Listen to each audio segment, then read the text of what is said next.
Bonjour à tous et bienvenue sur cette nouvelle vidéo. Alors aujourd'hui je vais m'intéresser à, comme je l'avais fait dans ma vidéo sur l'Antarctique, à qui appartiennent les océans. En effet, les océans représentent 71% de la surface totale de la Terre. Et pourtant je suis prête à parier que la plupart d'entre vous ne savent pas à qui ils appartiennent. Et c'est pour ça que nous allons répondre à cette question maintenant. C'est parti.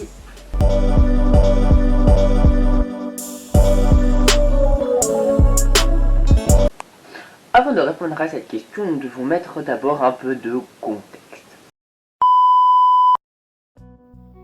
Les hommes n'ont commencé à s'intéresser aux océans que bien tard dans l'histoire.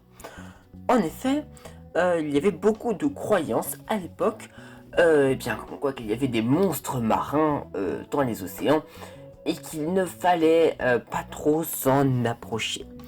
C'est pour ça que les secrets des océans ont commencé à être révélés bien tard, bien parce que les humains avaient peur de ce qu'on pouvait trouver dans les océans. C'était considéré comme presque infranchissable.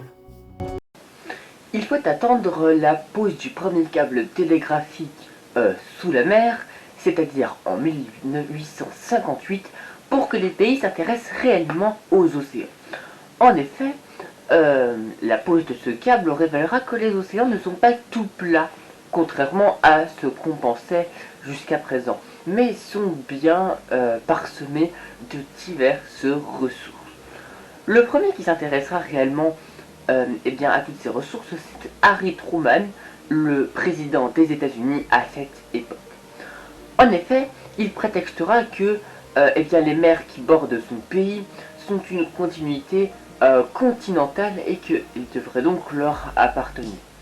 Vous imaginez bien que cela posera de nombreux soucis avec les pays aux alentours et tous les pays qui vont avoir des revendications sur différentes terres ou océans. À ce moment-là, une commission des continuités continentales va voir le jour. Et cette commission ne sera pas du tout neutre parce que 19 des 21 membres qui la composent font partie de pays qui ont des revendications sur certains océans. Aujourd'hui, les pays ont une ZEE, c'est-à-dire une zone économique exclusive. Cela consiste en ce que les pays ont une mer à eux à 370 km qui les bordent. C'est-à-dire que par exemple, les 370 km de mer qui séparent la France des océans lui appartiennent. Au-delà, ce sont des zones internationales, c'est-à-dire des zones qui sont gérées à l'échelle mondiale. Cependant, certains pays ou certaines zones géographiques sont en conflit pour différents territoires, comme par exemple pour le pôle Nord, avec l'apparition de gisements de pétrole qui étaient autrefois sous la glace, mais qui sont maintenant libres. Et donc de nombreux pays vont avoir des prétentions dessus, comme par exemple la Russie, le Danemark, le Canada, etc. Mais la zone géographique où il y a le plus de conflits, c'est en mer de Chine orientale. En effet, la Chine veut contrôler une grande partie de ces territoires, notamment pour assouvir sa domination, mais les pays alentours ne se laissent pas faire. En effet, la Malaisie, les Brunei, l'Indonésie, les Philippines, etc.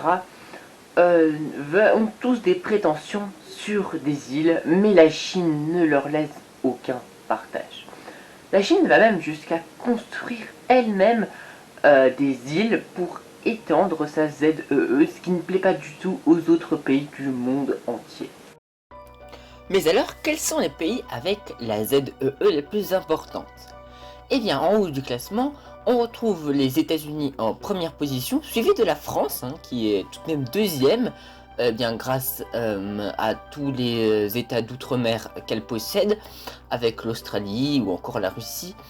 Et tout en bas du classement, nous retrouvons le Vatican, Saint-Marin ou bien le Liechtenstein. Comme vous l'avez vu, les océans sont une véritable source de conflits, et dès qu'il y a certaines ressources qui apparaissent, eh bien les pays deviennent totalement hystériques.